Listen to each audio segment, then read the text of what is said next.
In these shots, a monk named Luang Fo Yai, aged 109, is in the final stages of his Sokushinbutsu. And in the Dainichibo temple in Japan, there is a monk named Shinyokai who's already 5 times older. He recently celebrated his 550th birthday. Bloody hell! I mean, it's just a mummy. So why is it considered alive? It was a typical Japanese farmer's day. Shinyokai was walking carrying a vessel full of plant fertilizer, but suddenly he accidentally grazed a passing samurai.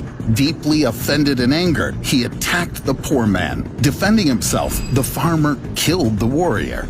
A terrible sin haunted him, so Shinyokai became a monk. At the age of 96, he underwent a ritual of self-mummification and froze in meditation for many years. In this kind of limbo, the monk remains in the Dainichibo temple to this present day.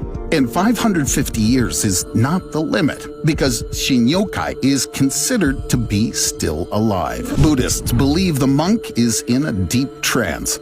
Otherwise, how can we explain the fact that the body hasn't decomposed for more than half a millennia?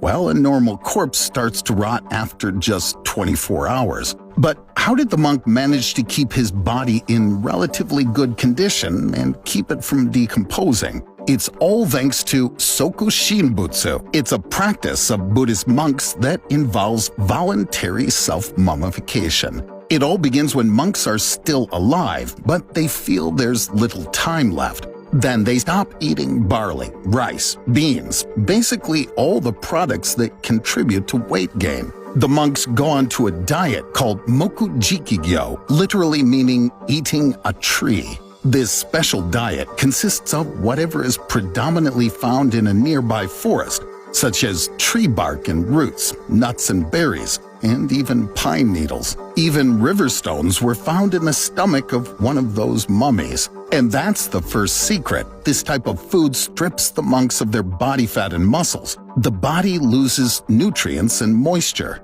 So there's no suitable environment for bacteria, and the rotting process doesn't start. Before embalming, they probably drank tea made from urushi. It's the sap of a Chinese lacquer tree, usually used to make lacquer. That ingredient was necessary to make the body toxic to insects. Thus, the monk could have remained in a state of meditation for hundreds of years, and his body would have remained intact. That's the second secret. The third one is to run lit candles along your body to dry your skin. And the last point of Sokushinbutsu involves something that will help us live beyond our death. Japanese Buddhist monks had their own unique method of mummification. In addition to diet and meditation, they used cold. Before dying, the monks spent time in a small, tight pine box, which parishioners lowered about 3 meters into the ground. After death, a monk was placed in an underground room for 3 years to keep drying.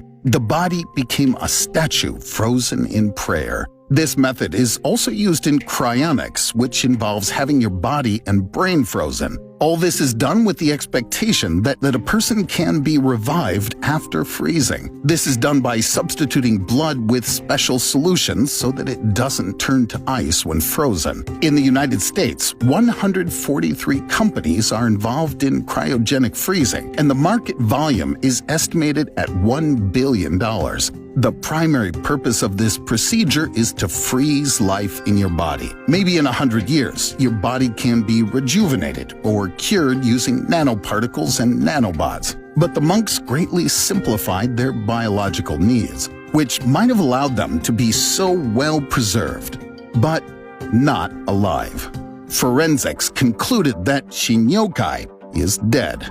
The monk's biological functions have ceased, and he has neither pulse nor breath. But on the other hand, patients who consented to have their bodies cryogenically frozen are in the same condition. They're not dead, but they're in sleep mode.